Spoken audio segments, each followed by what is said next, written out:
నేను చెప్తా ఉన్నా, నేనైతే ప్రశ్నించేవాడిని ఎప్పుడు కూడా. జగన్ గారు ఏం చేసినా నేను ప్రశ్నించా. అందువల్ల పార్టీలో కూడా నేను అన్ని రకాలుగా ఇబ్బంది పడ్డా, బయటకు చెప్పుకోలా. అన్ని రకాలుగా అవమానాలు పడ్డా, ఆర్థికంగా ఇబ్బంది పడ్డా. మళ్ళీ ఇతనేమన్నా వందల కోట్లు వేల కోట్లు సంపాదించాడు అంటున్నారు. మా పార్టీలో కూడా అన్యాయం జరిగింది, అది కూడా చెప్తున్నా, అది కూడా బయట పెడతా. ఏం జరిగినాయి అని కూడా అన్ని రకాలుగా ఇబ్బంది పడ్డాను.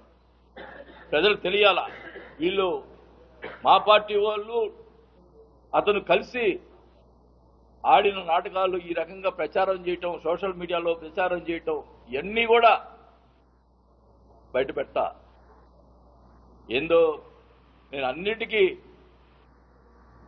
నాకు రాజశేఖర్ గారి మీద ఉన్న ప్రేమతోటి నేను అన్నిటి కూడా ఓచుకున్నా. అది కూడా బయట పెడతానని కూడా తెలియజేసుకుంటా ఉన్నా.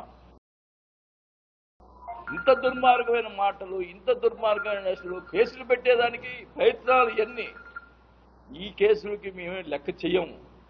తెగిచ్చున్నా. ఇంకా నువ్వేదో అంటున్నావు, కొవ్వు దించుతానంట ఆయన. వాడని, నేను వాడనే పదం వాడాను నిన్న. వాడు అనే పదం నేను వాడాను. నిన్న 5 సార్లు వాడి అంటున్నావు. నేను ఆ మాట ఈసారి ఏమన్నా కొవ్వు తీస్తాను. అయ్యా, ఈ మధ్య కొలెస్ట్రాల్ చెక్ చేశాను, నాకేం కొలెస్ట్రాల్ ఏం లేవు. నీకు ఒళ్ళంతా కొలెస్ట్రాల్, ఇంత లావును ఉంటావు పందిలాగా. ఏంటిది ఇష్టం వచ్చినట్టు మాట్లాడుతూ ఉన్నావు. కొవ్వు దించుతావా? ఏం దించుతావా నువ్వు? కొవ్వు ఒళ్ళు దగ్గర పెట్టుకో. నీకు అధికారం వచ్చింది, నేనేం చేద్దాం అనుకుంటున్నావేమో. అది పద్ధతి కాదని కూడా తెలియజేసుకుంటా ఉన్నా.